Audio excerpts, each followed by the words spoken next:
Innovation in this country. Where are we and where are we headed? Thank you very much. So as it were, my name is Dr. Tony Mwansa. I serve currently as the CEO of Kenya National Innovation Agency. The Innovation Agency, in short form Kenya, is mandated to develop and manage the national innovation system that catalyzes and facilitates taking ideas to market. So taking ideas to market has to be manifested in form of startups, in form of enterprises that are emerging out of ideas and research. And therefore, our interest is to make sure that the various components that make up a national innovation system, that includes funding, skills, technology, methodologies, innovation hubs, the policy environment, all these things are functioning at an optimal level in order to spur as much ideas going into market as possible. So today we came here to celebrate some of the efforts that we did last year, which is one of them being the Kenya Innovation Week, which we had set up somewhere around mid, and we ran it between the 6th and the 8th of December 2021. Very successful event that had private sector, it has startups, it had government, funders, a lot of exhibitors and so forth. And we had lots and lots of resolutions out of it. So we came to reflect on these resolutions and the roadmap of what we're going to do over the next couple of months ahead of the next Innovation Week, which we have planned for 8th to the 10th of November.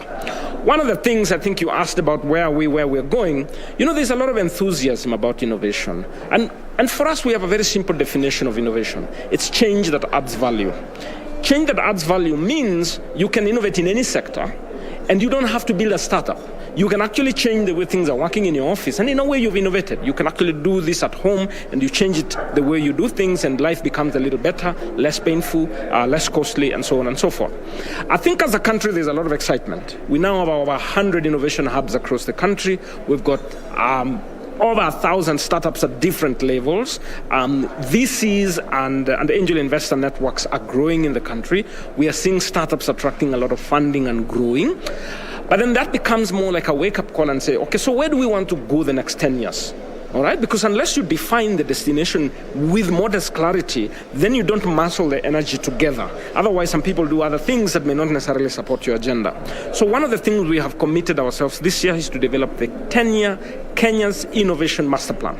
Now, we're working with a number of partners to shape the master plan that identifies, first of all, where are we, what challenges are we facing, what are our strengths and priorities, and how do we energize that going forward. So issues of governance, coordination, funding, acceleration, programs, investment, and so forth. We're going to be defining that in the master plan, and we expect to launch it at the Innovation Week of 2022 between the 8th and 10th of November. And of course, binding it in with the master plan, we do have the startup bill that is also being looked at.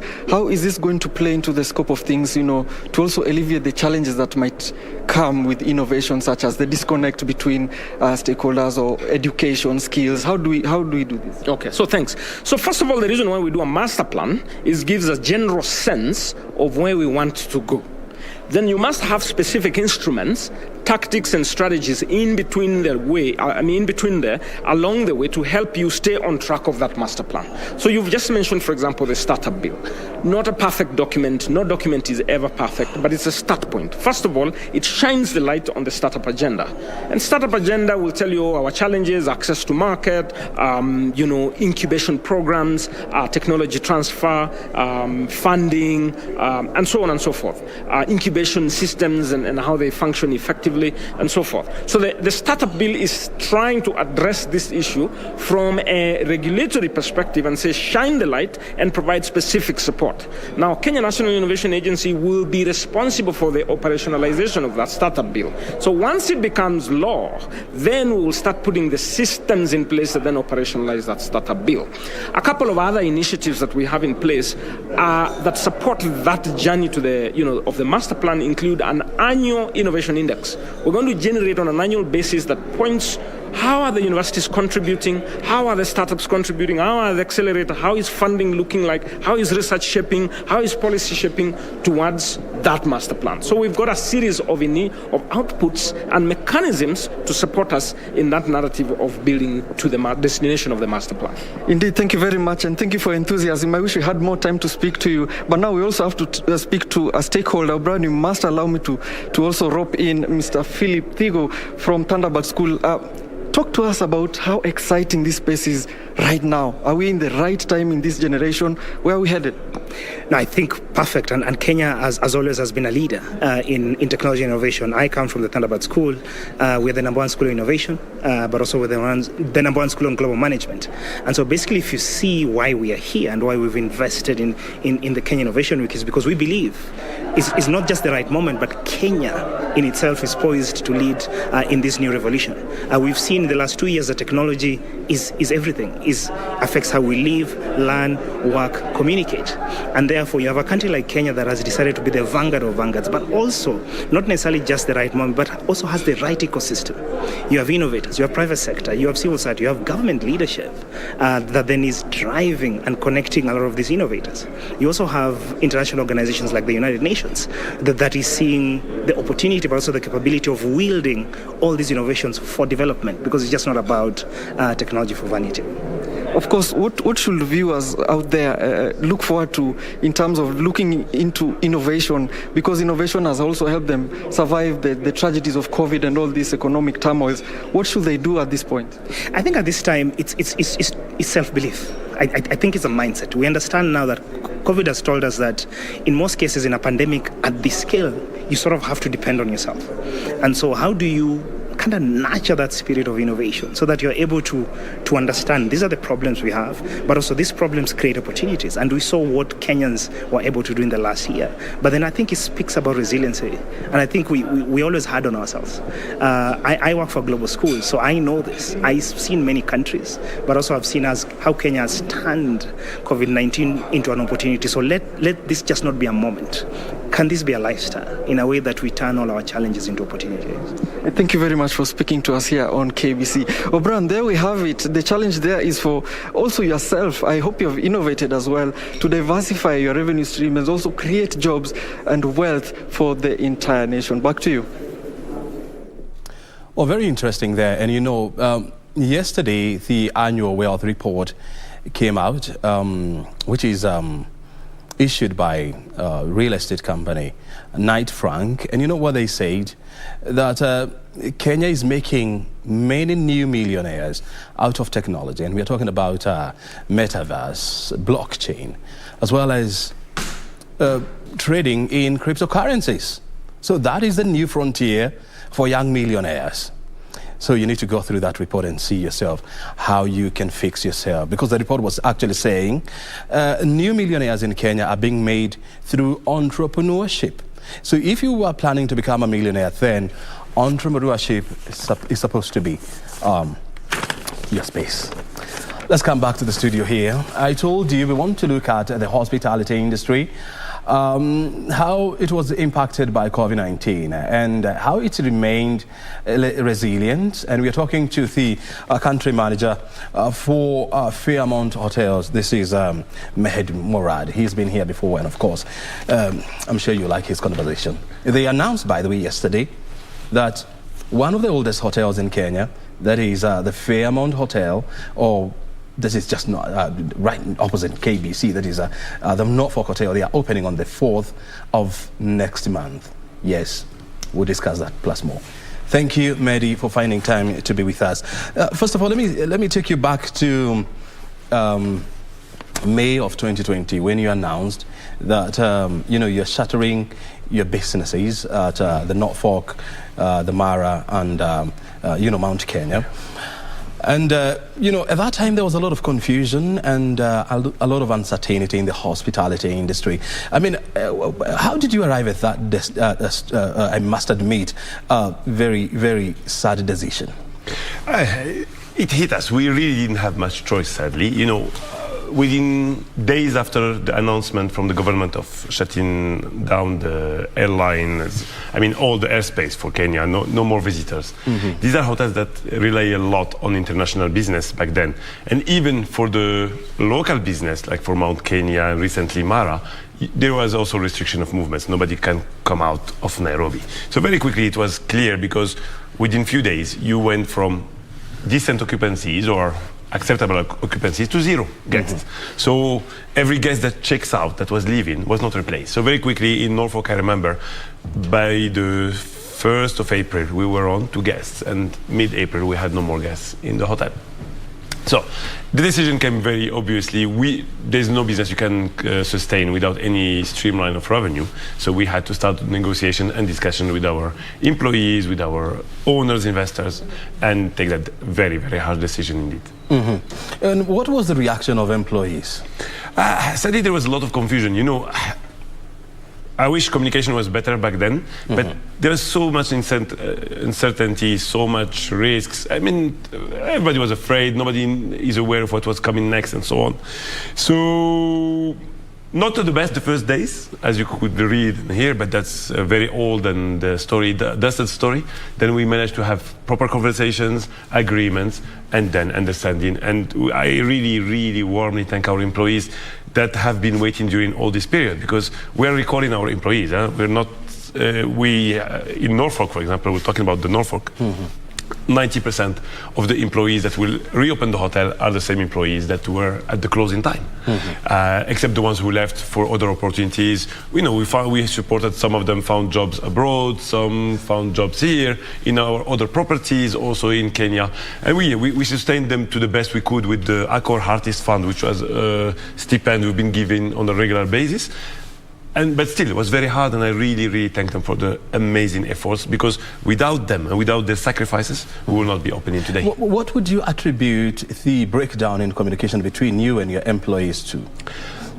Sadly, back then I was not yet in charge. I became in charge of the hotel when the problem started. So, but then, there's a lot of confusion. I think confusion was one, even the people communicating, even the management didn't know what was coming. We were not clear. We were not knowing what's coming next. Was it a week? Was it 2 weeks? Was it 3 weeks? So there was a lot of confusion, and also, you remember, I mean, COVID back then, be it the government, be it any institution, nobody knew where we were heading. We were betting on 2-3 months closure, 2-3 months of crisis, and we're gone. All that didn't happen. Now, we can rewrite the story, but definitely. And then maybe some people didn't want to come to the table of negotiation. They thought that coercion would work, and it didn't work on both sides. And good that we came to real negotiation. I must say something also about Kenya. I'm amazed about the unions. Unions are very, very constructive comparing to other countries. I mean, they've been very, very instrumental into fixing the problem and finding an agreement with all the employees. What kind of an agreement did you come up with? So there was the obvious, sadly, one. So we agreed finally. Maybe a letter was gone from us that was wrong back then, but then we came to an agreement where there was 2 options. There was a voluntary leave. Whoever wanted to leave, there was a package offered and so on. And there was also a possibility of remaining under the payroll and having that stipend, as we said, the supports we could, the medical for a while and so on. And that's the agreement that people took, most of them. And I think we're going to recall, really, I can easily say 90% of the people at the opening were employees, and were employees all through that closing time. Now that you're planning to reopen, especially the Norfolk and Mount Kenya also coming soon. What will change, or what is going to be different? Oh, a lot of things. Actually, a lot of things. COVID have taught us a lot. Our guests have different expectations. Guests are a lot, because pretty much everyone in the world have been locked down at a moment or another. Be it a month, be it a year, be it still 2.5 years for the Asian people who can still not travel. So people want experiences, want new things, want nature. And where is a better country for nature and experiences than Kenya? And where do you find such beautiful places and destinations like we have in Masai Mara or in Mount Kenya or Conservancy and so on? So I believe we are reinventing ourselves for that thing. Health-wise, the new COVID restrictions, or let's say the measures, some will remain. Of course, we don't shake hands easily. We go and wash hands more often. We all took new habits, and that will translate in our hospitality. But one thing I'm really looking forward is when we remove the mask, because hospitality is about smiling, and we're tired of smiling behind the masks. Yes, and the beauty of it is that somehow these restrictions are being relaxed, and we are hoping that we'll get to a point whereby we can get off the mask so that we can go back to a smiling nature. Absolutely. Now, tell me this. You cannot talk about the history of Kenya, without talking a little bit about the Norfolk Hotel. Yes. It's the oldest establishment hotel in the Republic of Kenya. In Nairobi, actually. Started in 1904, and it has a lot of historical linkages with the birth of the Republic of Kenya. Yes. Did you get so many reactions from, especially, your royal customers? It's not only for the Norfolk, actually. You're going to be amazed. Norfolk and Mount Kenya, there's not one day where not somebody asking me when I'm reopening them. There's not one day. Mm-hmm. Norfolk is linked to the history of the Republic of Kenya. But so was Mount Kenya, where President Kenyatta back then have hidden there for a while during the revolution time, and we're getting for the building of the Republic. So there's even the Boma where he was and so on. So there's a lot of history, but there's also people who've been coming there for 30 years and more. So these people, they ask you, and of course, we are looking very much forward to bring it back, but to bring also back new things. Because Norfolk, you're going to be welcome to come even before the opening to check. You will not recognize the entrance. I mean, as much as we kept we're going back to the history in the renovation. You're going to see that. Mm-hmm. When you look at the almost 2 years that you have been out of business, I mean, how much losses would you say you have incurred? Oh, I don't want to throw a number because I don't have it out of my mind, but a lot, obviously a lot. When you've heard certainly about the new owners, there's been so many rumors and so on, but there are owners who bought the hotel, the Norfolk, and Masai Mara Safari Club. And when they joined, they bought the hotel with the intention of injecting capital for the renovation as the hotel keeps open. And out of a sudden, they reach, and then the hotel closes. So you can imagine that these losses were not expected.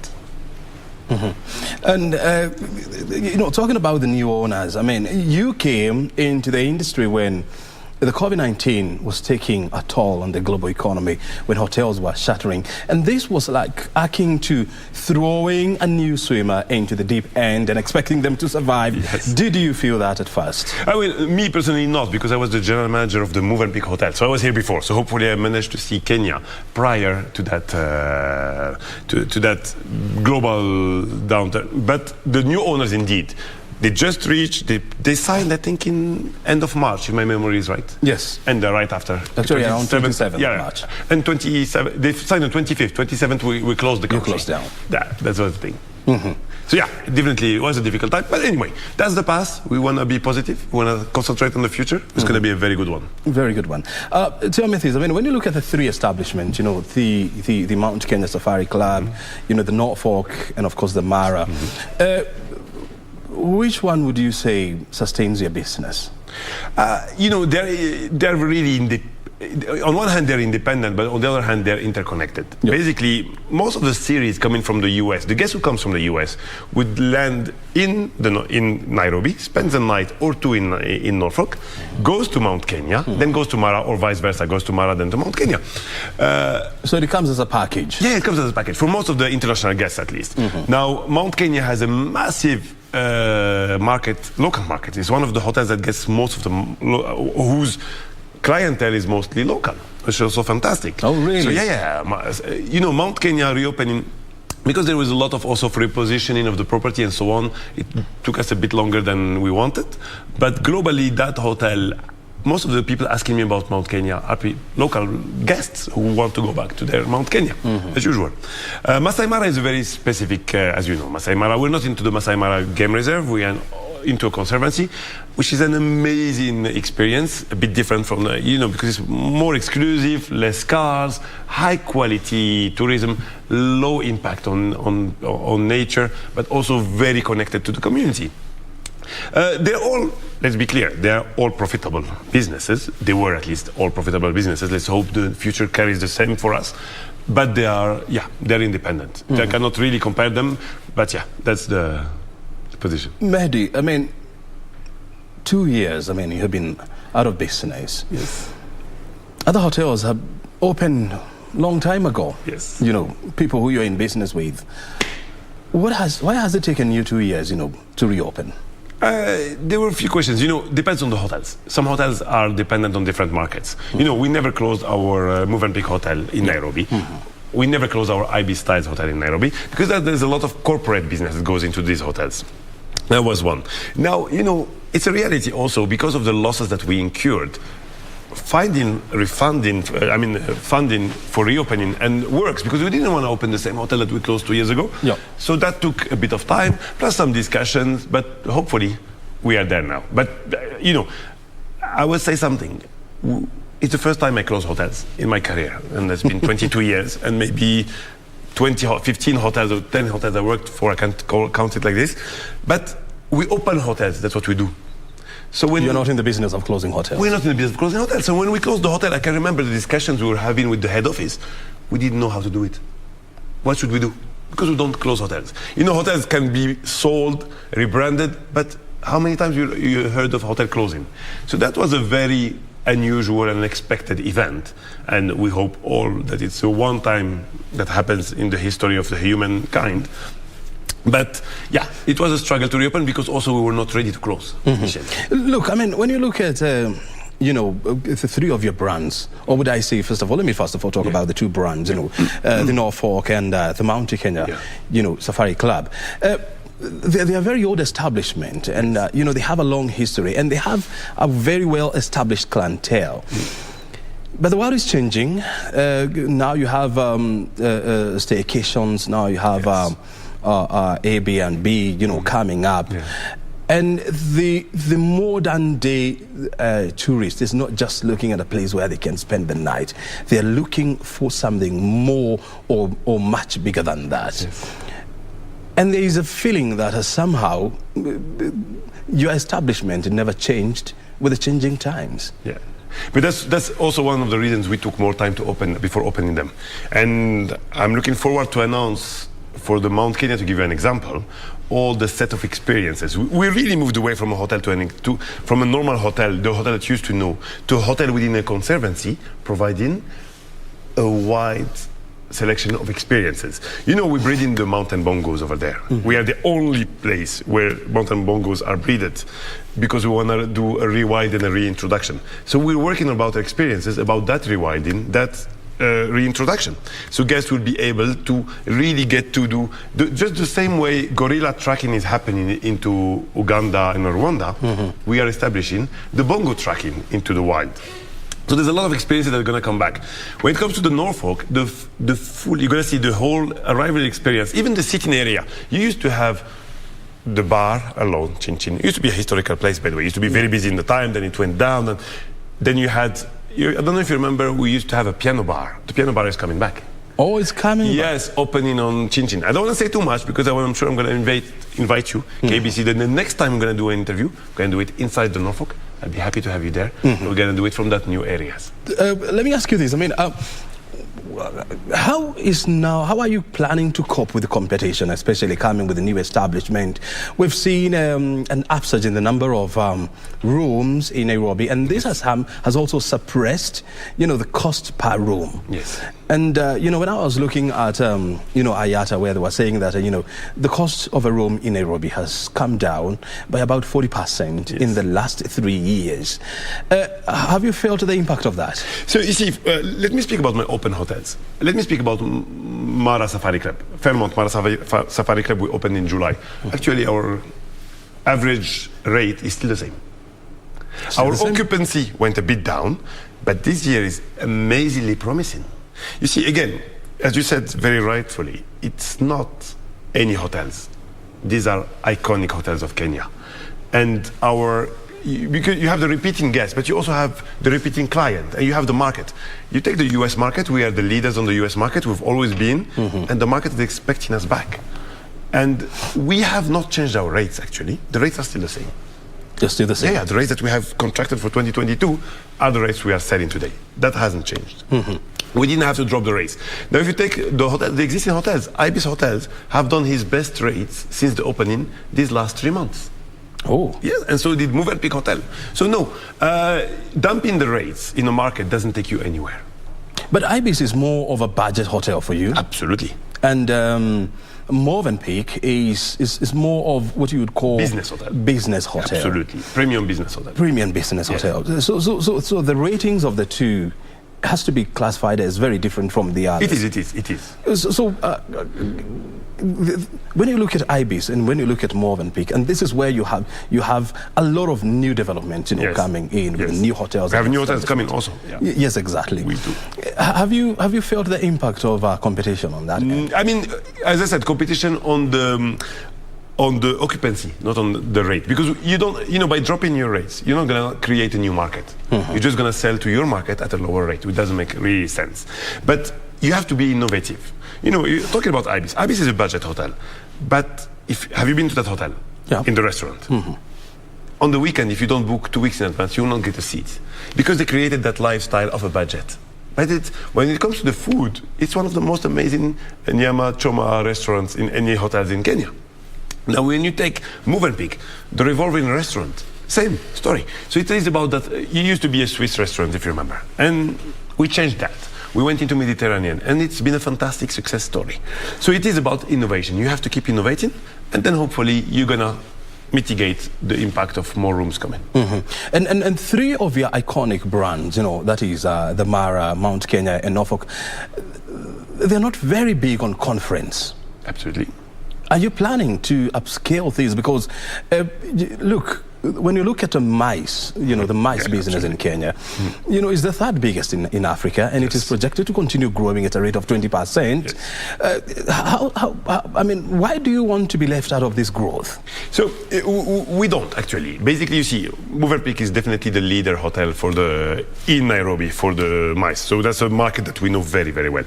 Now, Mount Kenya cannot sustain big mice groups, and that's not the intention because the rooms limit you. But Mount Kenya is a dream destination for every person who's making a wedding. You're preparing a wedding, you want to be in Mount Kenya.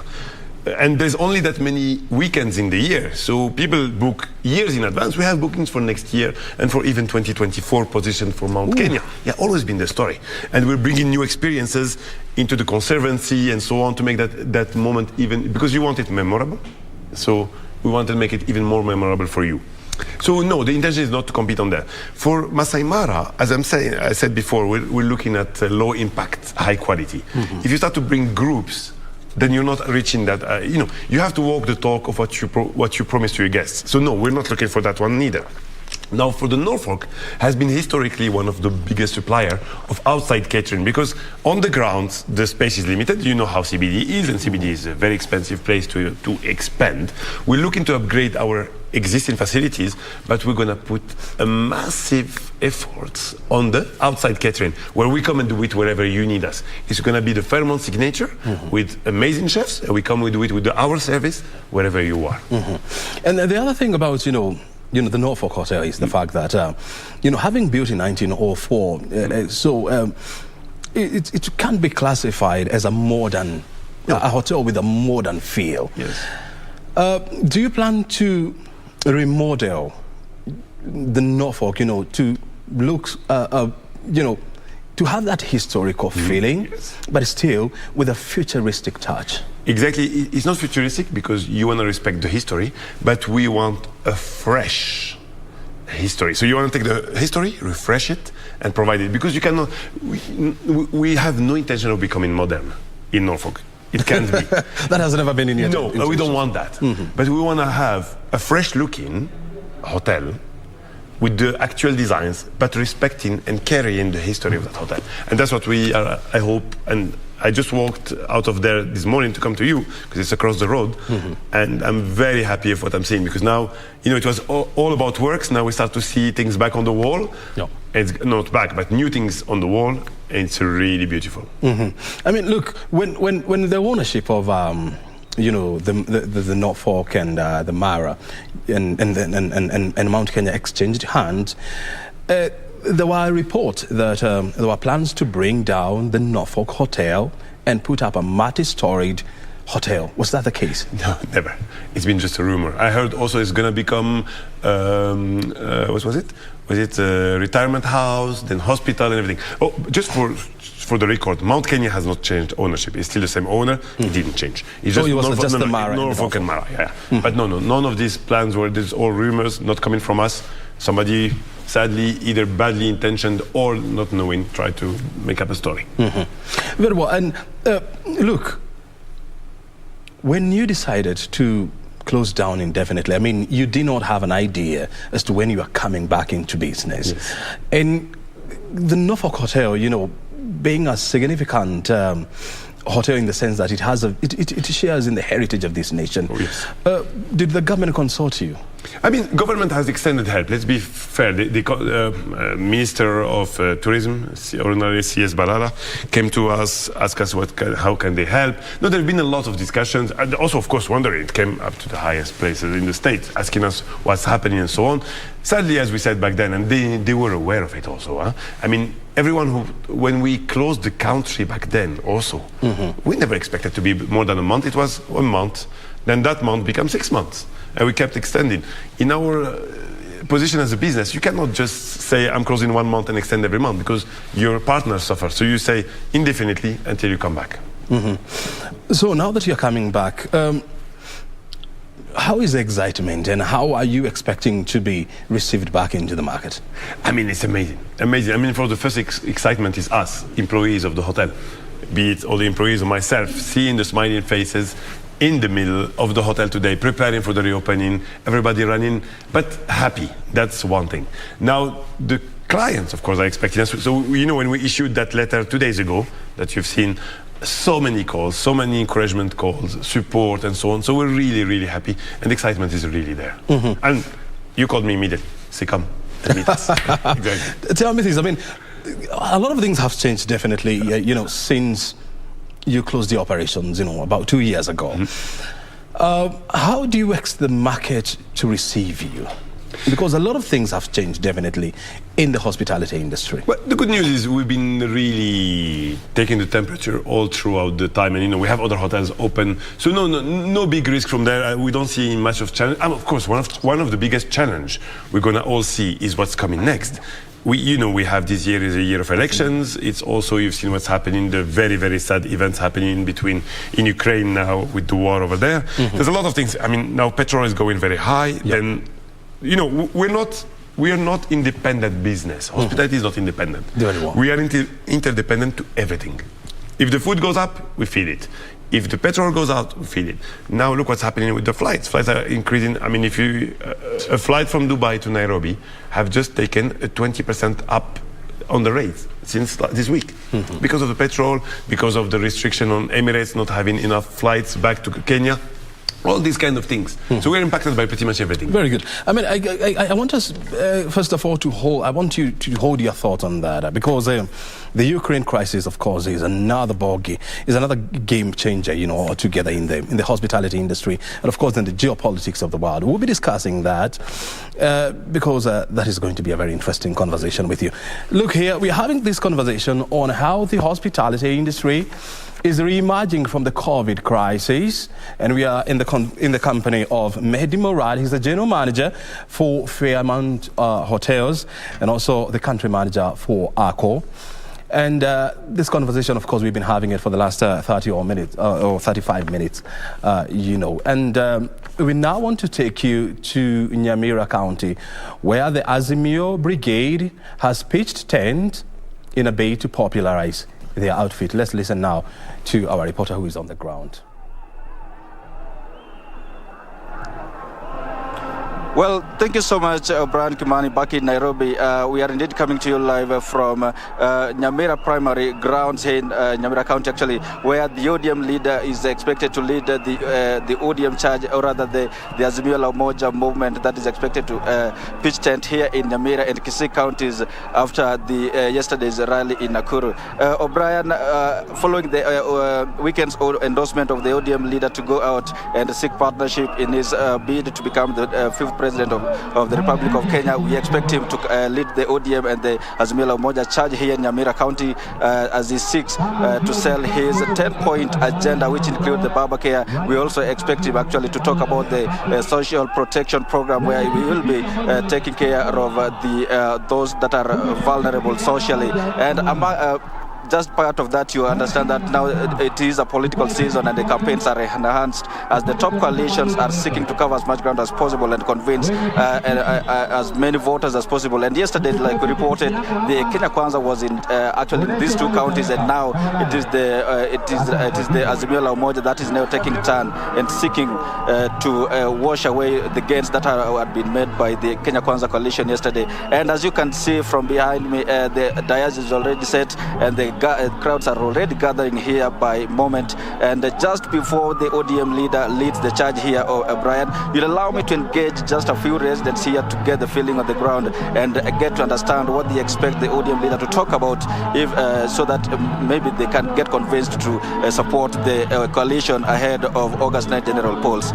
Ndugu, utatueleza unaitwa nani na matarajio yako ni gani kiongozi wa ODM anapofika hapa na movement ya Azimio la Umoja? Asante sana mwanabali, kwa machina naita Wesley Mkua.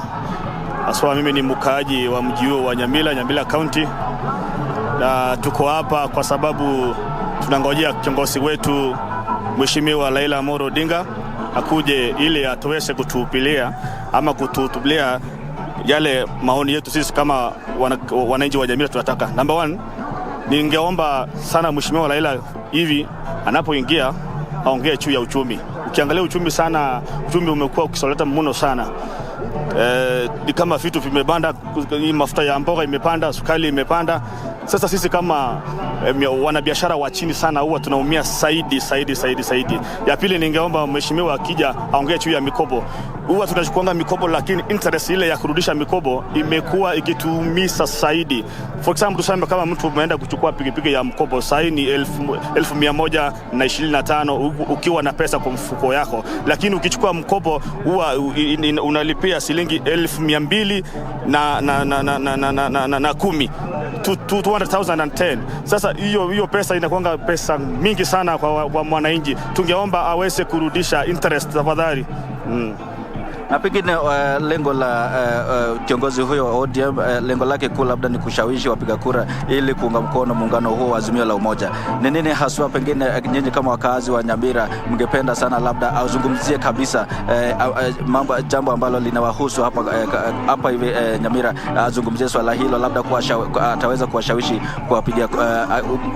muwapige kura katika uchaguzi ujao? Ningeomba tafadhali awe akutushawishi ya kwamba tupiga kura na amani. Asasi ngatie kitu inaitwa amani. Sisi kama wakati wa Nyamira, kila wakati tukipiga kula atunanga furugu, atunanga fujo, huwa tunapiganga kula kwa amani. Tungemuomba sana akitembea kila mahali au akiupili amani. Asante sana. Brian, just one more minute maybe to engage one more person here. Ndugu, unaitwa nani, unatarajia nini kiongozi huyo wa ODM anapofika hapa? Kwa majina naitwa Frank Onderi. Leo naona Raila ako hapa nyumbani. This is our county.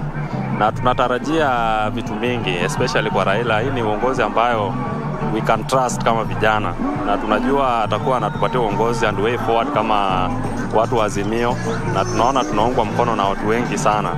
So hatuna wasiwasi, na what we expect kama leo atakuwa na address vitu za county ya Nyamira. Na umejua we have been supporting Raila for so many years, na tumemsupport na bado tunataka kumsupport, na especially saizi hatuwezi relent.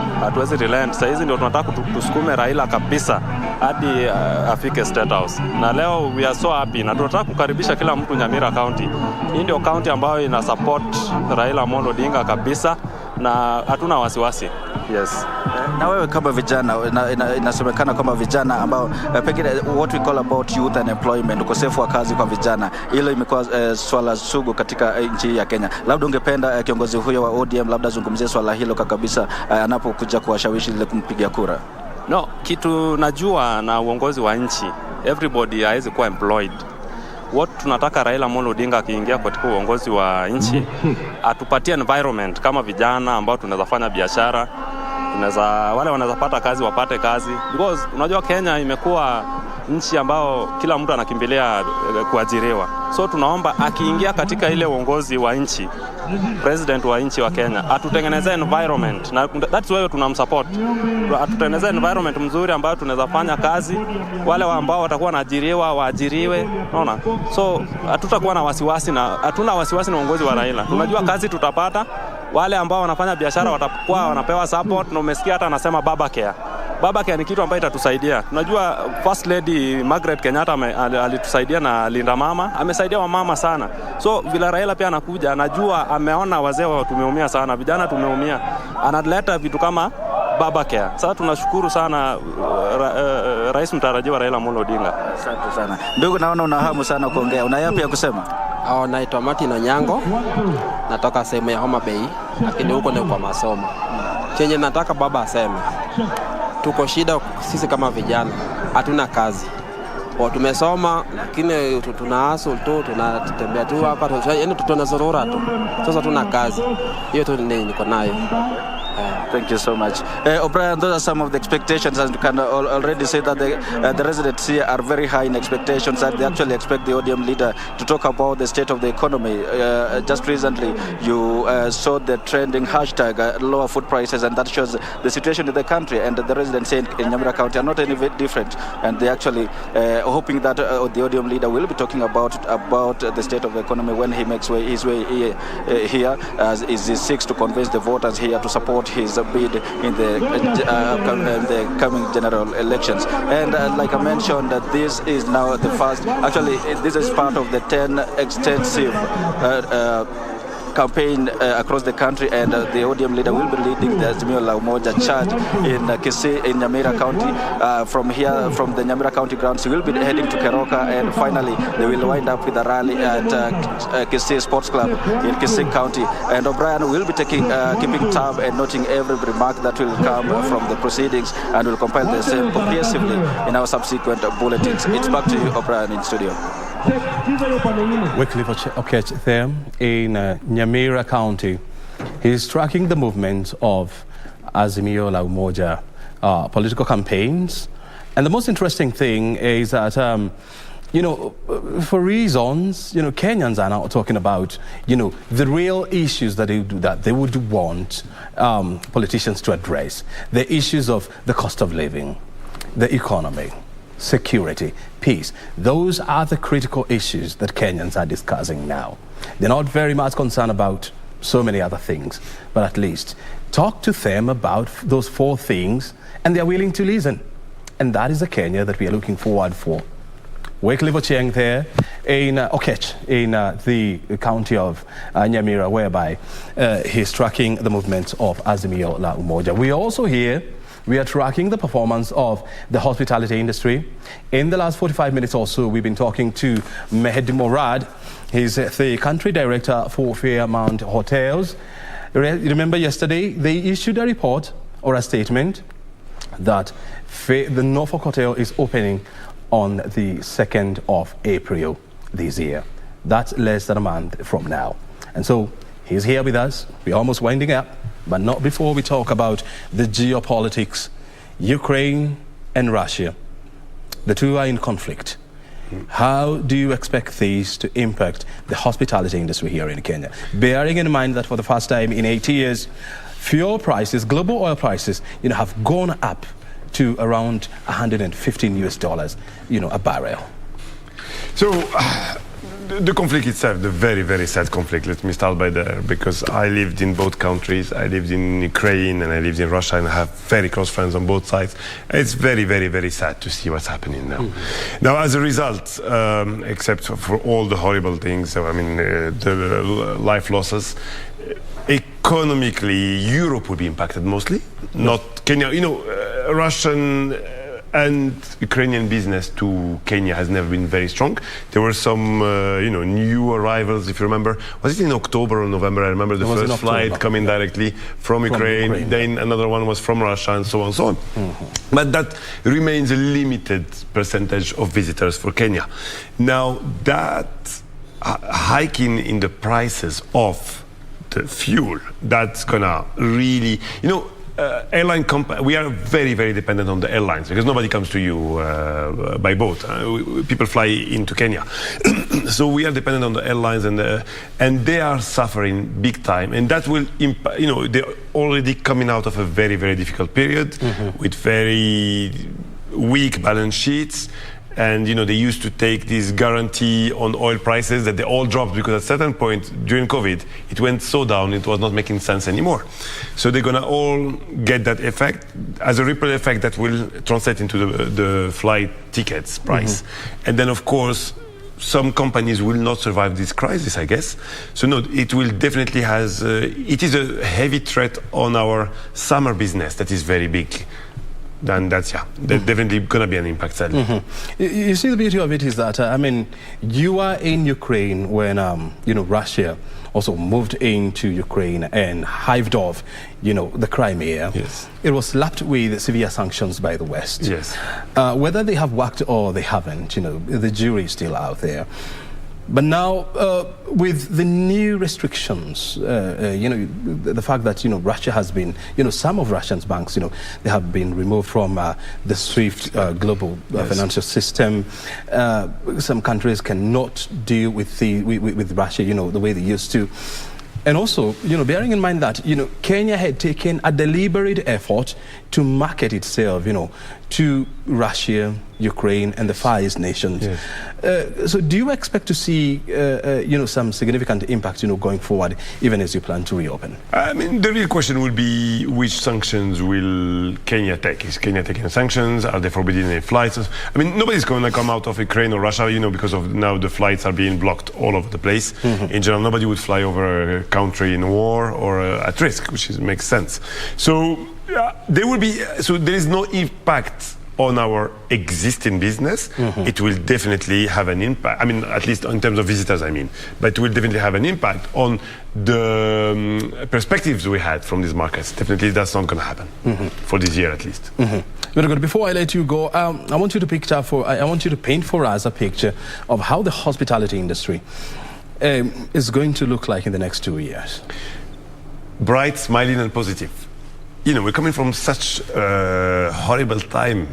Before, when you used to have any crisis, hospitality would always be the first to be affected, but also the first to recover. Now, this very specific crisis, because of its nature, because of holding people from traveling, hospitality was the first hit and sadly is the last to recover. Yeah. But we are very, we start to see, Accor groups just announced their results last year, and 2021 was a bottom line positive, which was the first after 2020. That was a horrible year, as you know. So no, very positive. We're looking to a bright future. People never wanted to travel so much than now. People want to travel.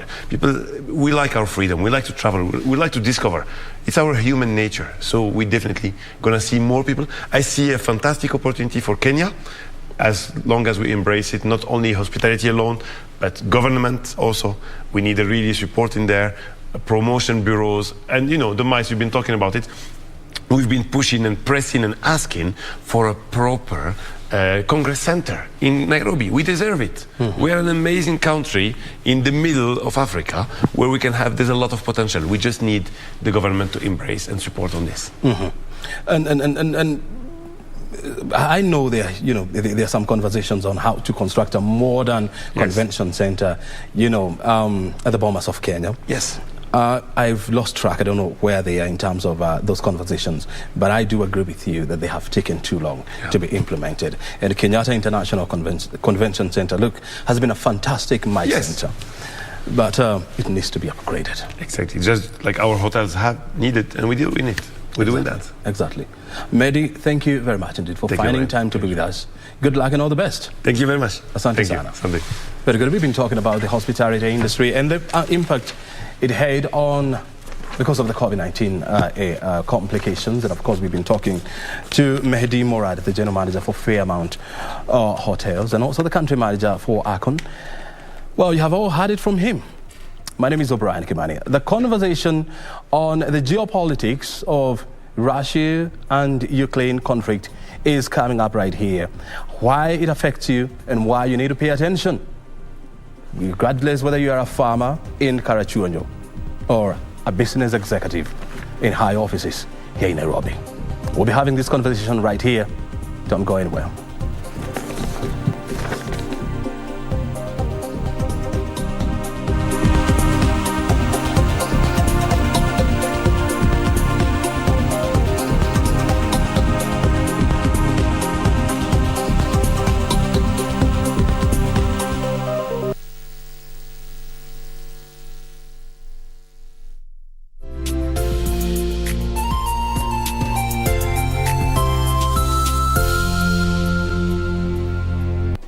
Do you have a news story to share with KBC? Get in touch swiftly on email news@kbc.co.ke or call 0723-892-654 or 0734-780-124. Mundos divididos por una sombra de traición. I never said I wouldn't cooperate, but what you're asking me to do is a terrible crime. Oh, I don't know what to do with you anymore, Leonardo. What's wrong now? Nothing. At least let me convince you not to take that gun with you. No. It's him. That's him. It's him. Stop him. Hey, sir. What are you doing? What is this? Sorry, sir, Let but me you go. have to come with us. Sir, under Why? What did I do? Calm down. She's probably on her way here. But she's supposed to be here by now. She and Madame Carmen aren't answering her phones. I need you to forgive me because I won't make it to the wedding. What? There's nothing else I can say. I just can't marry you. Lying heart. Fue sembrando el veneno y la ambición.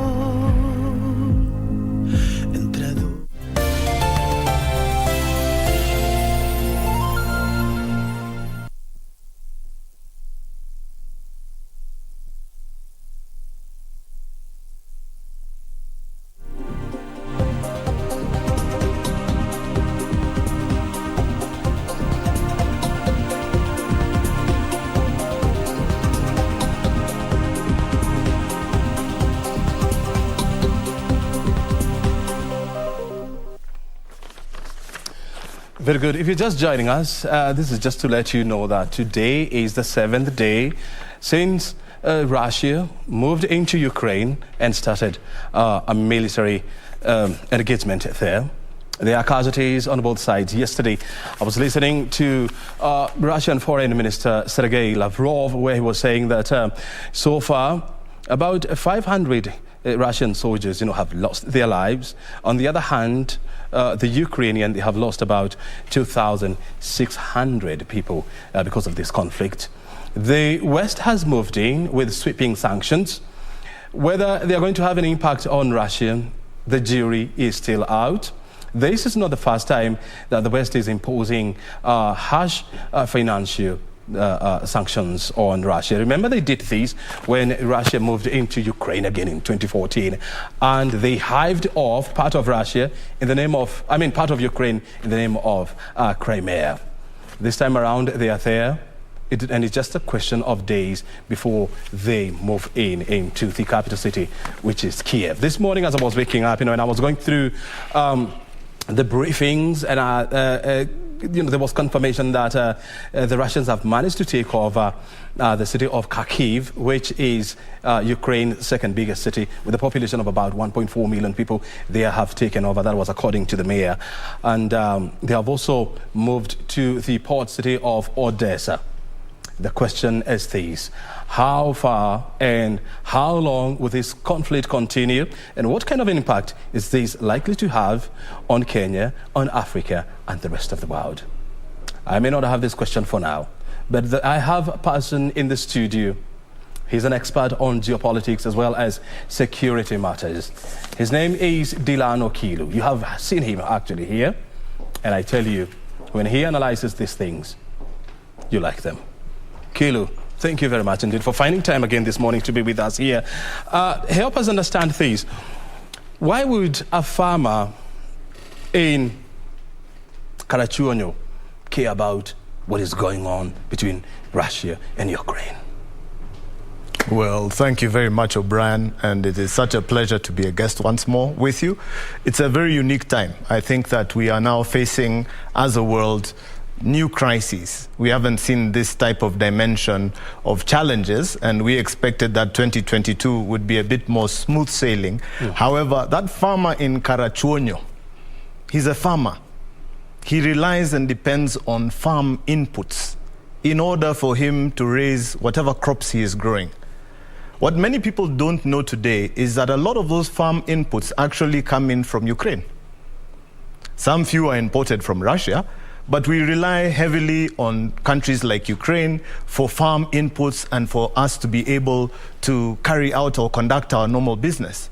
That same farmer is also impacted because of rising fuel prices due to all the factors that are challenging currently global crude oil prices. So the minute that the oil prices go up, that farmer in Karachuonyo is paying more for diesel, for the tractor that's going to plow his farm, also paying more to get his produce to the market, which means his cost factors are increasing. His cost of living, because he's maybe not only dependent on his family's upkeep from the perspective of what they grow on the farm, the cost of what he needs to purchase is going up. If he has children, his school fees is going up. So we're looking overall at a more difficult environment for that farmer in Karachuonyo to be able to operate in, simply due to this particular conflict that is currently occurring between Russia and Ukraine. I mean, it's good that you have brought in the issue of fertilizer, and we know for sure that Kenya imports almost 60% of its fertilizer needs from Ukraine. There has been a lot of conversation around the cost of fertilizer in this country, which has almost doubled in the last 3 years. Today, a bag of fertilizer is now going for about 6,500. There are estimations that it is likely to go beyond the 7,000 marks, before the close of this year. Do you see this happening? Definitely we do see this happening. And this has been a challenge not for 1 year or 2 years. I think for the last almost 30 years, we have been encouraging within Kenya that we go to become a manufacturing nation, and specifically manufacturing for fertilizers. Some of the very basic fertilizers that are inputs that are required on your farm, all the DAP and the CAN, etc., those are things that can actually be manufactured in Kenya. But we have never really, as a nation, taken time to invest into our own manufacturing capacity. And I believe this will be very much like the COVID pandemic, where all of a sudden everything turns around and you find that now Kenya is manufacturing masks. So we also need to begin to have a reality check on ourselves as a nation. Are we able, because we do have many of the raw materials, and many of the raw materials, we can create the manufacturing processes. The problem is that the giant scale manufacturing equipment has never been really a consideration for us to invest into as a nation. Other nations have done, and even some African nations have done, to the extent where they're manufacturing their own fertilizer. But we have been very heavily dependent on countries like Ukraine because it's the easy way out. Instead of having all this big, heavy development infrastructure cost, why don't we just send a little money from our rational budget to Ukraine as a government, and we import this fertilizer and then we distribute it to farmers all over the place? And that is because we leaned a bit too heavily on that type of philosophy. We are now facing the consequences of the risk. See, these are some risks, what we call country risks, that had not been foreseen, or had been foreseen, but rather had not been acted upon previously. Yes. And it's probably that you are saying that, they have been foreseen because, when you look at the Vision 2030, it talks about, the establishment of steel industries here in Kenya. And the other thing that it talks about is the establishment of fertilizer manufacturing or making plants in this country. We have never done that. Now, the cock is coming home to roost. How bad do you think, or do you see the situation getting?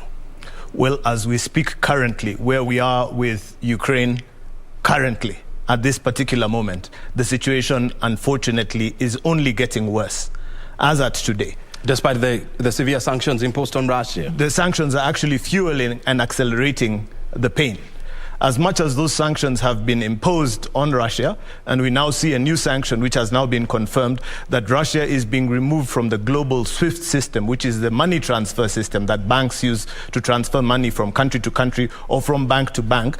They are now being removed on the 12th of March. That has now just been confirmed. What does that mean? That means that Russia is being put into a place of pain from a perspective of sanctions. But the question is Russia able to also inflict pain from its particular position? And when we look at its invasion of Ukraine, it had already worked out some of these things, because we can see that from the planning stages, this has been long coming. The current Russian Minister of Defense, that is Sergei Shoigu, has been there and was installed since 2012. And during his tenure, you've seen the annexation of the Crimea, you've seen the breakaway republics, DPR and LHR, you've seen all those, the Luhansk and Donbass breaking away, you've seen all those things happening. So this has been in planning for a very, very, very long time. What does this mean for us, O'Brien? So it's proper to say that he's a battle-hardened minister. He's a very battle-hardened minister. He's a general.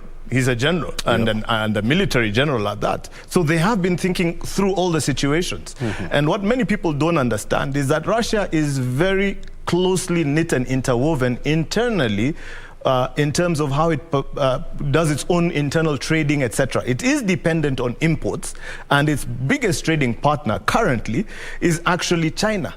And China is, sorry to say, in bed with Russia. It's not going to change its stance as far as the relationship is concerned. Russia and China, those are the biggest trading partners. And if you want to compare and contrast, all of Russia's trade with the entire continent of Africa, over 55 countries, is only 10% of what Russia is trading with China. With China. But you know what? What many people don't also see is why all of a sudden all these nations that are putting sanctions on Russia, what is making them so afraid? Just 2 days ago, the Russian President Vladimir Putin pushed his naval, that is his submarine fleets, and his nuclear submarine fleets at that, to go and do some military exercises in the Barents Sea. For those who don't know where the Barents Sea is, that is actually off the coast of Norway. So that is on the northern tip of Europe.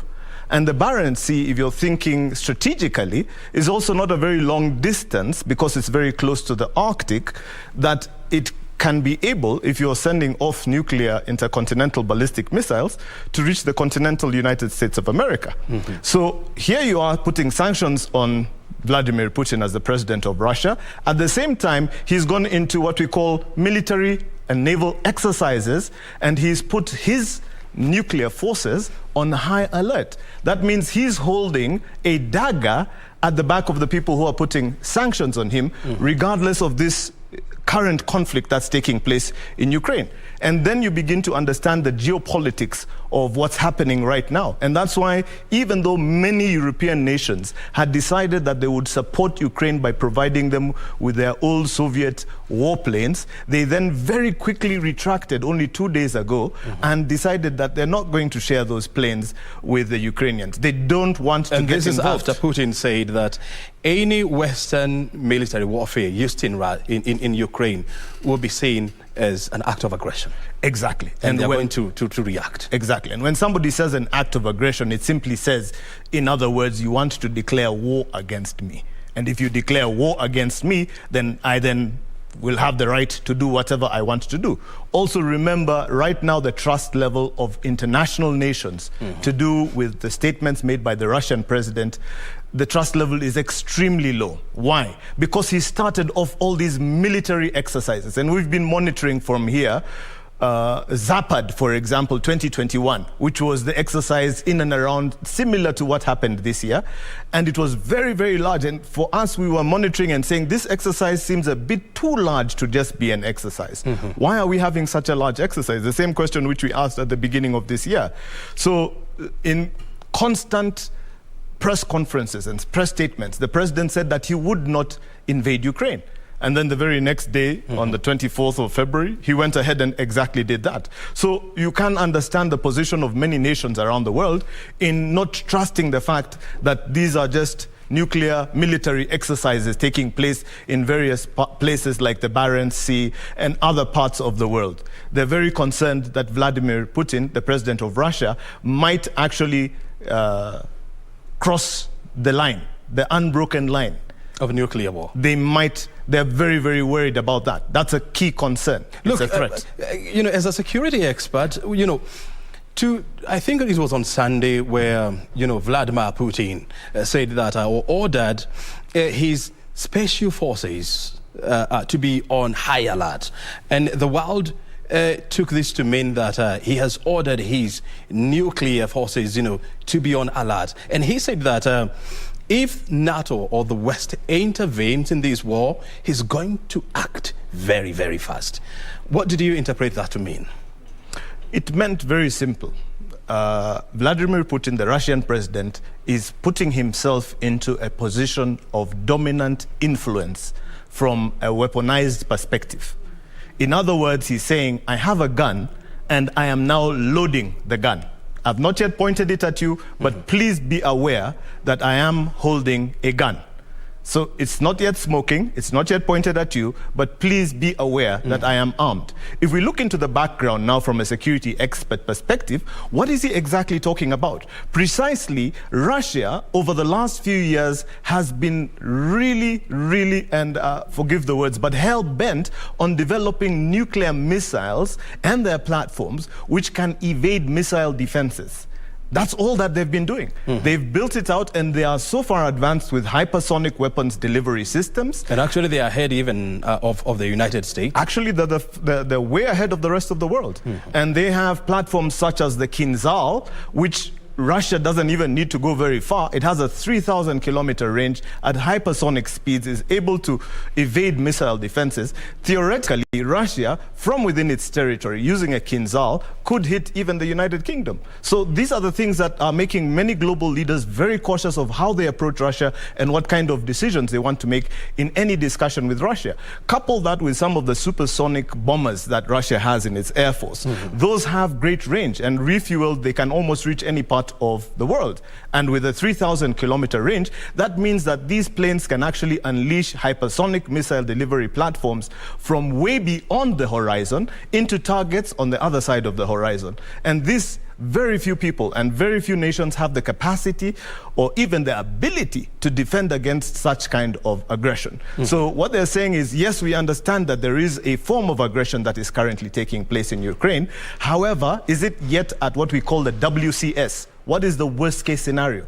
In a worst case scenario, where are we? What are we talking about? And many nations cannot tolerate or accept the challenge of being able to have any attack against their current territory. I'll give you a good example. Like the risk to a country that is not so far from Russia, like Germany, is extremely high. They would not want to have anything to do with the civilian population being touched by any form of threat. And that's why you see this diplomatic position being taken. And in theory, the only thing that the countries can do currently is impose sanctions. Very good. I mean, I want you to hold your thoughts on that, because I want to take us to Mombasa, where the Education Minister or Cabinet Secretary, Professor George Magoha, is opening CBC classrooms. And first of all, let's listen to him. Beloved children who are going to take exams, ours is to wish them all the very best. Nobody under this earth should confuse them that they are going to give them an exam, because all that we are seeing them, even the papers that they are showing on Telegram, are all fake. If you are not intelligent and you have money to waste and you don't love your child, then confuse your child. Otherwise, your child will see the exam when it is open. Of course, in terms of cheating, usually there is a challenge with the second paper. And I want to warn those few center managers who will be tempted to open papers and to put on Telegram that we are waiting for you. And if you don't love your career and you don't love your own life, then just attempt it, because we are watching you. We have enough security people this time round because we have consolidated centers. On those people who are thinking that their children will be disadvantaged, even in the war-torn areas, the government of the Republic of Kenya, through the Ministry of Interior and National Government and ourselves, have ensured that every child shall be given the exam at the right time. And let no bandit or idiot who thinks he can access our children forget it, because we are going to be there to ensure that every child has what belongs to him. And that basically means that we have created certain schools which are going to act as boarding schools, and we shall make sure that all the children are accounted for. There is just to tell you how serious we are about this, in the last exam I had to walk about 2 kilometers going to look for a child whom we did not find in the school. And this is going to happen again. Thank you very much. Unless you have a question, thank you very much. Asanteni sana, unless mtalaki. Yes, in one of the areas like here when we have implementation of the CBC, there's a challenge of space. Moving forward, how is the government going to address this? Where, like here where we are, if there's a challenge of space, we should look at, like if you look at Mamangina, which is another government school in this area, you are aware that we have given Mamangina a new site with over 10 acres, and the school is almost complete. For now, for this school, one would ask that in order for us to continue, we should create space for buildings that can go up. And therefore, going forward, whoever is going to take over from me should either consider relocating this school, or if the parents prefer the school to be here, we can go up to 3, actually a maximum of 4 floors, which are well done. This can be done. Because there are also schools within the city centers all over the world. So it is a relevant question that we will continue to deal with as we move along. Was there perhaps any plan you have put in place for those children who are in Kenya which are not safe and they'll be doing the exams? No, don't you understand English? I have just said Marsabit is an example. Kerio Valley is another area. Lamu here is another area. We have said the government has finalized plans to ensure that all the children will see the exams on Monday morning. And you know, government is government. Government are wengine mdomo tu. You know this one, where is your authority stick? Do you see this thing here? Do you see this stick? That's an authority stick. She can order a policeman to arrest or to shoot. And we are going to guard our children. Nasikia? We are not, how can we be afraid of bandits, a few bandits who want to steal cows? Do you think that's where we are? So all the children should be encouraged. All the schools, like in Saku, for example, plans have been finalized. The children have been taken to certain particular schools. Those who have transport issues will be transported to those schools, and they will stay there during the exam until the exam is administered and they go home. And they will be fed by government. You have said that there are some 4 counties that have already transited to this. Yes. Which are these counties? The first one, which was very surprising, is Meru. Meru has 264 schools. It got 100% almost 2 weeks ago. Then you have where you would have thought there would be a problem. You have Garissa, you have Mandera, and Wajir. But the greater story is coming from the Nyanza region, where my own county, Kisii, Nyamira, Migori, and Kisumu are all over 90. And I am sure now that we have said that we are giving them 1 more week before the real exam starts, they will all complete. Our goal here is that if we are going to say some have not completed, it should be very, very few. Maybe globally we should be at 95-96%, which is equal to 100%. As the students are now closing, as the others begin their exam, What is your urge to parents, those who are going home for their long holiday, so that when they come back to school, they'll be safe? I love our parents, but I still want to tell them that they should love their children. And loving your children does not mean giving money. It means giving the children time. Do you understand? So they must find time for their children. I know they go to work, but even Talaki, a young father like Talaki, he's all over the place. But when he goes home, he should go home early enough to stay with his children. If he has a son, he should have a tete-a-tete with his son.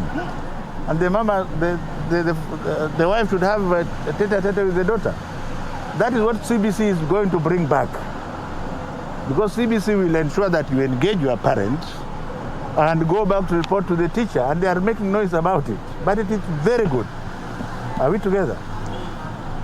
Let us allow our children to know that there are certain things they are not supposed to do, and that there are rewards and sanctions. Right now it looks like there is no sanction. If you are a female and you go out and come back at night, there is no sanction. There must be very severe sanction. Are we together here?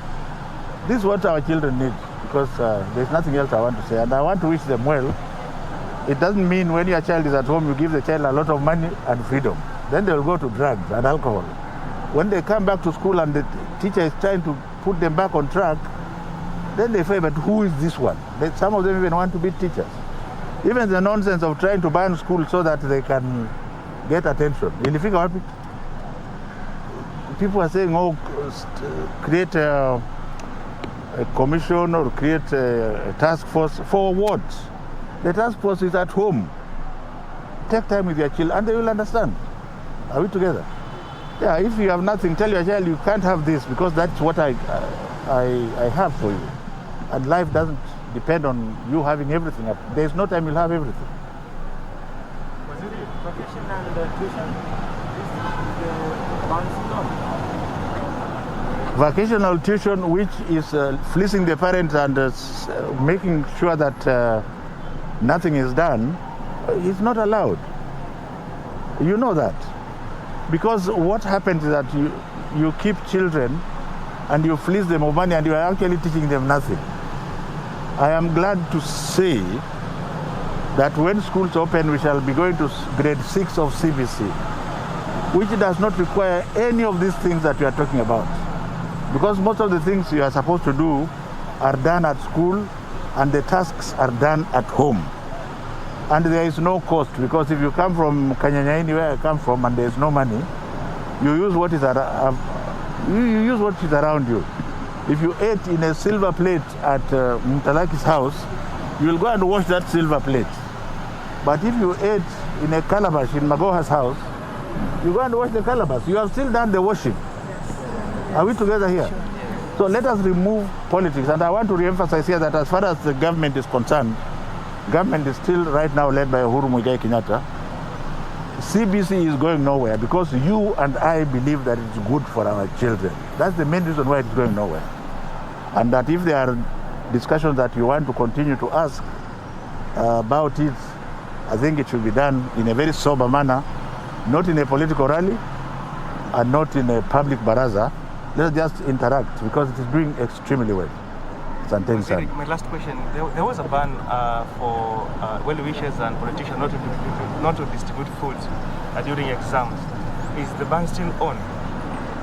You know, my brother, when there is a ban like that, there is a reason. And you have reminded me about something. Atheists are telling me that I should stop prayers in schools. They should go straight to hell. I am a believer, and we must encourage children to pray, even before exams if they can. We must pray. The kind of praying that we have stopped is prayers coming from outside. Because in those prayers coming from outside, they also carry other things to come and confuse our children. Are we together? So prayers are thoroughly encouraged, and let the others not think that we don't know what we are doing. We must continue praying, and you know, this is going to be the last question, and your last question was exactly about those well-wishers who... The well-wishers, when you see us saying we don't want success cards, we have not said stop well-wishing. Education Cabinet Secretary George Magoha, Professor, in Mombasa. They are opening CBC classrooms. And of course, you have heard it from him. Let's come back to the studio and discuss the geopolitics of the Ukraine-Russia conflict. And we are doing this in the company of Delano Kilu. He's a geopolitics expert as well as a security person. So, Kilu, before we went for that live link there in Mombasa, I wanted to find out from you the kind of reaction that the West has, over Russia. Was this what you were expecting? Because a lot of people were expecting that the moment Russians move into Ukraine, NATO was going to react militarily. But this has not happened. Actually, what we are seeing is NATO countries, backing off from this crisis. Yes, and that is actually, in fact, Ukraine is not a NATO member and never has been. Ukraine is part of the former USSR, and when that broke up, they then became a breakaway republic, established their own nation, so to speak, as Ukraine. And Ukraine has never joined either the European Union, European Commission, or NATO. There have been some discussions towards that, but up until the moment that the Russian military moved into Ukraine, that had not happened, in fact. Therefore, there was nothing legally that NATO could do, because legally, NATO partners are up to the border of Ukraine, not beyond the border of Ukraine. So if they were to intervene in Ukraine, they would be breaking their own rules and laws and compacts. But let's face it, the reason why Russia is in Ukraine and the reason why Ukrainian cities are being pummeled by Russian military warfare is because of their dalliance with NATO. Well, partially, only partially. Yeah, that's part of the reason. Yes, only partially. The main reason why the challenge exists today is because for some reason, Russia and its leadership have decided that they want to expand their territory and they want to do so aggressively. And they believe, because they were already successful 2014, 2016, 2018 with the building of the bridge across to the Crimea, they believe that nobody is going to stop them, because previously nobody has. They were able to blockade the Sea of Azov with no interventions and nobody really giving them any headaches. And because of all those previous successes, they're saying, look, we will take this back. Besides, this belonged to us. And besides, we have so many Russian-speaking citizens in these territories, it's actually ours. And we believe that the regime that is running that may not be the one that should be there. So Russia has seen that it can aggressively take that. Now, if we factor that from a fractional consideration, you see that about 170,000 troops amassed outside of the borders of Ukraine on the pretext of performing military exercises. That is a small fraction. That is less than 10%, O'Brien, of Russia's total military forces, which number beyond 1.8 million. Actually, 1.9 million soldiers. Exactly. A lot of them are conscripts, and conscripts are not supposed to fight outside the borders. So this is where the confusion now comes in as to how come there was all the posturing by NATO saying, Russia, you must be careful, Russia, you must not do this, and if you do this, we will take action. And then when Russia did it, no action was taken. Well, it's very simple. Vladimir Putin, the Russian president, decided to call the bluff. And he called it. And it was found on the other side that actually, there was nothing that NATO could do. And there's actually pragmatically nothing that NATO can do when it's not a member country of NATO. So Ukraine was left in the lurch. Ukraine is under-militarized to be able to defend itself against Russian aggression. Russia is using non-conventional weapons and strategies and techniques to take over. You just mentioned at the beginning of this session that Russia has now completely taken over the second largest city in Ukraine, Kharkiv. And you saw how they did it. They started with the kinetics. They started with some very, very large explosions. And then it was completely plummeting any form of defense that Ukraine might have had to that. So you can imagine if we talked about this in the context of Kenya. Mombasa is completely taken. It weakens the remaining resistance that the Russians are anticipating in Ukraine. Yeah. It doesn't mean that the people want this. It just means that Russia had really thought and planned about this for a very long time. And they knew exactly strategically where they wanted to go. And you see them attacking from the sea, you see them attacking on the land, you see them using kinetics or the missiles to get into territories which are hard to reach. And you see them also providing what you call psychological intimidation. A good example, O'Brien, of psychological intimidation is within some of their battle tactical groups, their BTGs. You see them now bringing in this particular T-72 tank, which has been modified, and on top of that, it's carrying thermobaric missiles, which are banned actually for use on civilian populations. So that alone is simply trying to send a message that, look, I'm threatening you with a weapon that you really can't defend yourself against. So this is the strategy of the Russian president, and he's not stopping there. A lot of the military analysts who have been looking at this are saying, wait a minute, this force is far too large to be only interested in taking Ukraine. So what really is the end goal of the Russian president and the Russian leadership? It looks like they are planning something even bigger on a grander scale. And at this moment, you know, there's what we call the point of no return, the PNR. Do you think they have gotten They there? already crossed the PNR. They crossed the PNR by taking over 75% of the troops that were on military exercises into Ukraine. They crossed that. Now, anything that the Russian president does, everybody is saying, the United Nations yesterday passed a resolution to say, look, Russia, we have resolved as all the other countries that you must retreat, you must withdraw all your forces from Ukraine. And the Russian president, if he does that, what happens to him? Very good. You know, the other thing that, you know, is coming out of this conflict is how far do you think Russia or Vladimir Putin is willing to go with this conflict? And what message do you think he's sending to the rest of the world? It's very simple. The psychoanalysis of the current situation or state of mind of the Russian president is that he's willing to use all the tools in his arsenal. That is his current state. He's saying, if we were to put it in context in Kiswahili, kama mbaya mbaya. That is what he has said. Kama mbaya mbaya. I'm doing this. If anybody tries to stop me, too bad for you. So he's really thrown all his cards onto the deck and he's going all out for it. He has no intention of stopping. And he's simply saying, look, you either allow me to take this and keep it, or else I face you and I deal with you. And I have the capacity to deal with you. Now, whether he's bluffing or not, many nations don't know.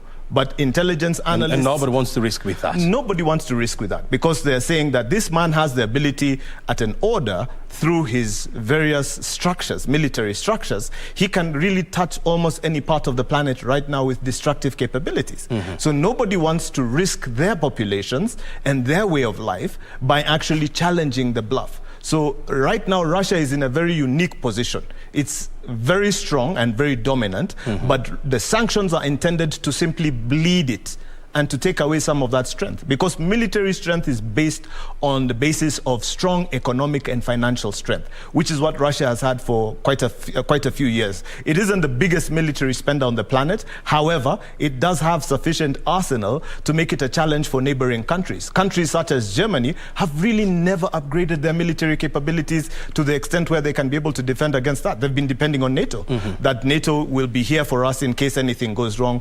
All of us can, you know, work together to be able to do that. But even right now, we can see the disparities between the various states, as well as the various typical types of armaments that militaries have been provided with. Yeah, and I mean, let's try to put Russia, you know, into perspective. You know, Russia is the 11th largest economy in the world. It is the second biggest military force in the world. Russia is the world's #1 exporter of natural gas, is the world's biggest exporter of wheat, fertilizer, nickel, palladium, diamonds, and aluminium. And it is the #3 exporter of oil. The other thing that you need to understand is that Russia has the world's biggest nuclear warfare. Correct? That is very correct. How do you then deal with this kind of a country as NATO or the world? it has to be dealt with diplomatically. O'Brien, there is no other option. Currently, in fact, we really condole with all the Ukrainians and the families that have lost their lives in Ukraine, as well as even the Russian families, because Russian mothers sent their children, their sons, some of their daughters, to go for a military training exercise. The next thing, their son or their daughter is saying, hey, guess what? I'm actually in Ukraine. I don't know if I'm going to survive this, and no more messages after that. So families all around that entire region are losing lives. And one person said that in war, there is no victor. It's actually the civilian population that is suffering the most. When you hear the statistics like what you've just mentioned about Russia, this is the other, it brings on the other factor. Why is Europe so reticent? Why is Europe not jumping up and saying, hey, you can't do this and we're coming after you and we're even stepping into Russian territory? Why is Europe not moving? Because Russia is supplying them with a huge amount of their fuel, including gas, that is actually heating and warming up their homes. Remember, this is very strategic. I mentioned to you that this has been planned out for a long time. When exactly it would happen? This is the coldest time in Europe currently, at this season. So, of course... countries like Germany, which is Europe's biggest economy, relies on Russia. 75% of its gas comes from Russia. Exactly. And Russian gas is still flowing. They're still selling. It's still flowing. Currently, the homes in Europe are currently being heated by Russian gas. Tell me this. Last week, Kenya, through its ambassador to the UN, Ambassador Kimani, issued a very strong-worded statement against the conflict in Russia, which was hailed by the West as one of the best speeches at the UN. What do you make of that? Dr. Ambassador Martin Kimani is really a pride of this nation called Kenya. His boldness and his eloquence in being able to objectively state the current situation that had occurred when he made that particular statement is absolutely outstanding and deserving of praise. When he made that particular statement, he was not positioning Kenya as a country against Russia. He was making a statement as Kenya, who sits on the United Nations Security Council, who has taken a place representative of the rest of the African continent and representative of the views of many around the world. And he was simply elaborating on that this is the wrong thing to do. So what we make of that statement is, yes, he did have the support and entirely drove that from a leadership perspective as Kenya, but it just goes to show you, O'Brien, the depth of intellect and the depth of knowledge, understanding and wisdom that we have in this nation. Many of our talents are now being recognized on a global scale. And that can only happen if people like Dr. Ambassador Martin Kimani are able to have the space to play on the global stage. So he did that, and many people took note because others were afraid to make such bold and strong statements. There was a feeling that, Kenya was biting more than it can chew. In the past, Kenya has always maintained a status of a neutral observer or player in this kind of Cold War issues. Do you agree with that feeling? I think Kenya has not necessarily been neutral. Kenya has been diplomatic. So it's not about Kenya being neutral. Kenya has been very diplomatic in its communication. But a point reached in the whole process last week where Kenya needed to be very clear on the loss of life, on the risks, and on the challenges. And it came out quite clearly, which should make Kenya very, very proud that actually loss of human life, there is no bargain point or bargain chip for the loss of life. And I thank God that Ambassador Martin Kimani, representing Kenya, was able to share those words. Because if we had come out with a weaker position, you'll notice in yesterday's United Nations resolution that a number of countries actually abstained from the vote. Our neighboring countries... And actually, majority of them were Africans. Yes, Uganda, Tanzania, Sudan, South Africa, Senegal, Zimbabwe. So many of them. And, one person once said, it is better to say yes or no rather than to abstain from making a decision. Very good. I want you to hold your thought on that. I mean, we are having some very interesting conversation there on the meaning of Russia-Ukraine conflict to Kenya. We want to take you now to Wajir, where iFly is launching their flights to Wajir. And now let's listen to the managing director of Kenya Airports Authority. What are you doing to integrate new technologies that can just handle COVID? Well, matters to do with COVID protocols, the responsibility of the Ministry of Health. Of course, as Kenya Airports Authority, we do support what the Ministry of Health comes up with from time to time, so that we can address the issue of this pandemic. But what I have seen, or we have seen over the last 2 years, is a very clear path towards making the whole COVID protocol regime to be more user-friendly. Automation of some of the processes has been done, and we believe that the Ministry of Health will continue to support that automation process. But I think other aspects of the protocols will be best handled by the Ministry of Health. We just facilitate what it is that they prescribe for the country. Thank you very much. So, Mr. Abdi, what kind of plans do you have? Maybe we just switch. What kind of plans do you have in terms All right, thank you. of reaching out to the markets to connect with them so that you can establish First of all, my name is Abdullahi Adan Hassan, Director of iFly Air. Today we have launched a maiden flight for scheduled service to Wajir, of which as per the schedule departing Wilson 2:30 in the afternoon and arriving here at 3:40, departing back from Wajir at 4:10 p.m. to arrive at 5:20. As per the question, iFly Air is all about connectivity. We operate conveniently out of Wilson Airport. Wilson Airport is known for the hub of all, like 80% of the traffic locally departs and under Wilson. So us connecting Wajir in the afternoon flight will give connectivity that somebody from other destinations, Mombasa, Eldoret, Lodwar, can connect directly with our flights departing 2:30 to Wajir Airport, conveniently without disorganizing their program. Maybe what does this mean now for the people who are here? Most businessmen maybe want to do transactions in Nairobi, come back in the afternoon, in terms of traders, maybe in terms of ferrying cargo, before the road network is now completed.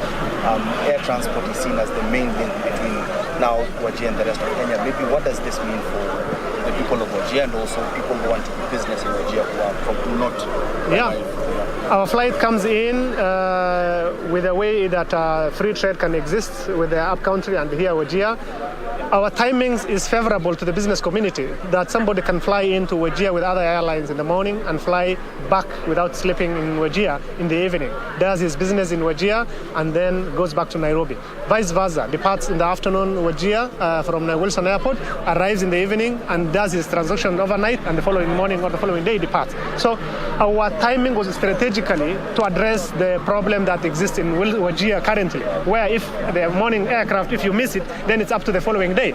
But now we have solved that problem, that even if you miss the morning flights of the other carriers, then you have afternoon flight to catch up with the iFly Air. So what we can say is us flying to that particular timings on this particular route expands trade, expands business to all the communities who are working in Wajir Airport and Wajir is the town. And you've seen that your approach in terms of the routes that you're servicing are mostly from Nairobi to Wajir.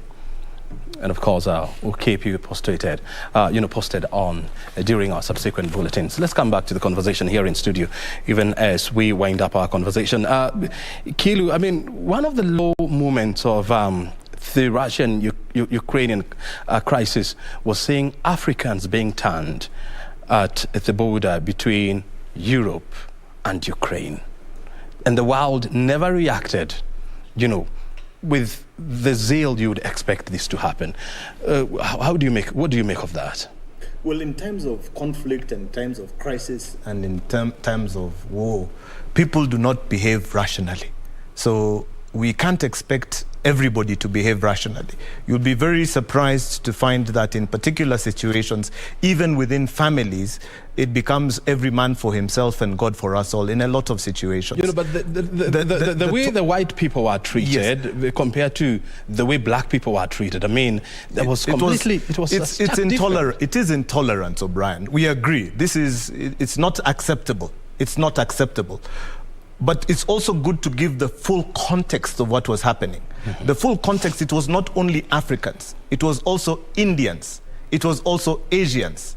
It was also South Americans. There were quite a number of people. As long as you were not Ukrainian, there was kind of some bit of little squabble and differentiation at that particular border crossing, and it wasn't all countries. So we understand that Romania actually did a very good job. But there were issues at the border with Poland, and although that the Kenyan government had already communicated with Poland, we understand that one or two people had severe challenges. Now, during times of conflict, remember, normal rules seem to be dropped. But we actually encourage that humanity should always continue. People should behave in a rational manner, although it's not expected. Why? Because the threat and risk levels right now, man is subsiding back into a state of flight and fear. And all that can be guided. Even that underlying undertoned racism, we see it even in the reporting, even in some of the journalism that was coming out from some of the initial statements that were made, where you saw journalists saying, we didn't expect this to happen in the place where we have people with white skin and blonde hair and blue eyes. And, you know, these are catastrophic statements to be made on global platforms. We don't expect that kind of behavior. But I also want to, you know, your thoughts on this. I mean, and I think, you know, we are yet to understand what is the Russians or Vladimir Putin's end game in this whole crisis. What would happen to the world economy if the conflict between Russia and Ukraine was to become elongated? Number one, anytime that a military steps into another country in an invasive action, such as what Russia has done with Ukraine, number one, that is going to be a long haul. You can't switch it on and then switch it off tomorrow, because you've already created a state of conflict. In this particular case, we mentioned the battle tactical groups, the BTGs of the Russian army. There are so many of them already inside Ukraine. You've just mentioned that the city of Kharkiv has been taken. Russia does not want to relinquish that. That means that we're looking at a long haul in terms of conflict or in terms of those military elements that are still sitting in Ukraine.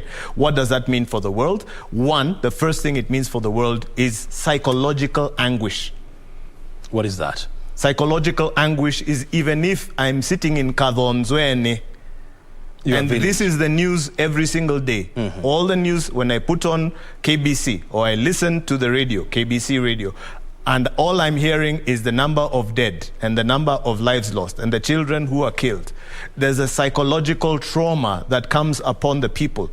It is not, you know, you're always hearing terrible news that is emanating from a particular area. You begin then to tag that region with negative aspects of humanity. And then you don't want to deal or transact with that region, regardless of whether there are normal people there or not. So that such that even when the situation may return to normal, it becomes difficult for you to conceptualize ordinary life there. So first of all, globally, there is trauma.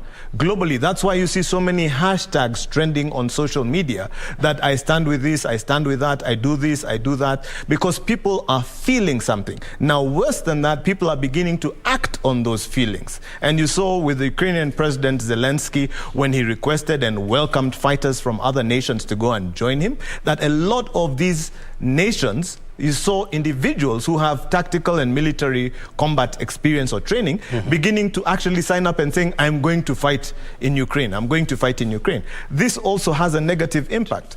Worst case scenario, which is currently occurring right now, unfortunately, right at the beginning of this conflict, because all of a sudden, the president of Ukraine was left with no option. He saw that NATO is not coming to his assistance. Nobody seems to want to help him. He went back to his citizens and said, citizens, arm yourselves and get ready. Now, we do know that Ukraine has huge reserves and people who have been trained militarily. They had something similar, but not the same as NYS, where they trained their people. And so all of a sudden, all these citizens are told, go to the police stations, pick up automatic and semi-automatic rifles and magazines, and go ahead and defend your nation. Quickly, because we want to go to the United Nations environmental program where President Uhuru Kenyatta has just made his entry. I want also to hear your last thoughts on this. Do you see the world getting into a third world, into a third world war? Well, O'Brien, the world is not heading towards a third world war. We can't afford it. We don't want it. It's not something that is desired. And every effort is being made by global leaders around the world to prevent that from happening. Because if that were to occur, remember, we are not now in the 1940s. The kind of technology and weaponry that is available, a third world war would be very short and very devastating to all parts of the planet. Thank you very much, Delano, for your time. We have to go to the UN at Gigiri, where President Uhuru Kenyatta is on the podium. Thank you for your time. Good afternoon. As a springboard to accelerate the implementation of the UN Decade of Action to deliver the SDGs and to encourage the adoption of green post-COVID-19 recovery plans. Soon after Stockholm Plus 50, Kenya will also co-host with Portugal the UN Oceans Conference in Lisbon on the 27th of June to the 1st of July 2022.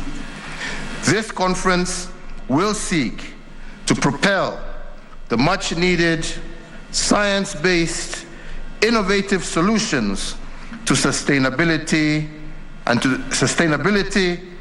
in the management of our oceans. We look forward to seeing you all in Stockholm and Lisbon. As I conclude, Excellencies, ladies and gentlemen, and in recognition and in order to celebrate the 50 years of UNEP, the Kenyan government has decided to put forward the Amani and Mazingira Global Award that will be sponsored by the Kenyan government and the people of Kenya. This will be an award to persons or institutions who champion environmental sustainability and peace, and will be a biannual award. It will be accompanied by a monetary award of $20,000 US, and the first awardee will be announced on the 1st of June of this year, which is our Madaraka or Republic Day.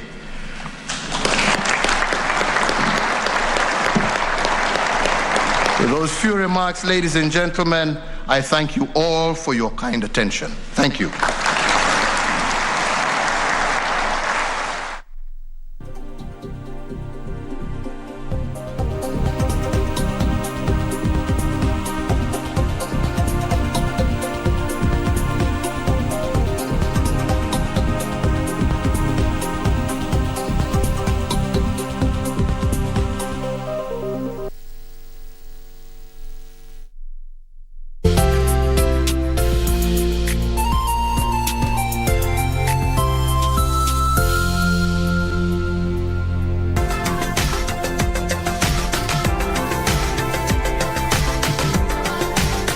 How did you find out you had lost your hearing ability?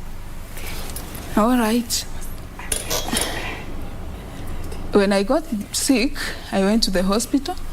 I stayed there about 2 months. And when I was there, I was in a coma.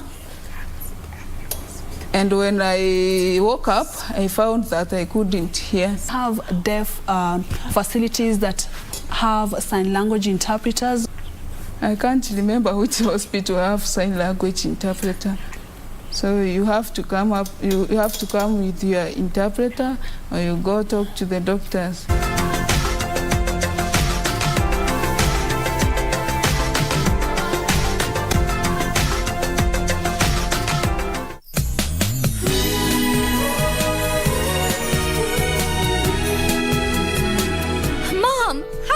Piggy like that. She's pregnant after all.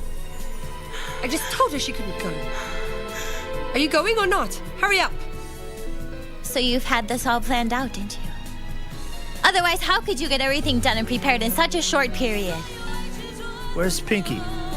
Why didn't she come with you? Didn't you tell her? Mom told her not to come. Why should I let her come here? I'm mad at the sight of her. Listen here. My feelings for Jack are not things you can buy. Don't insult me with your money.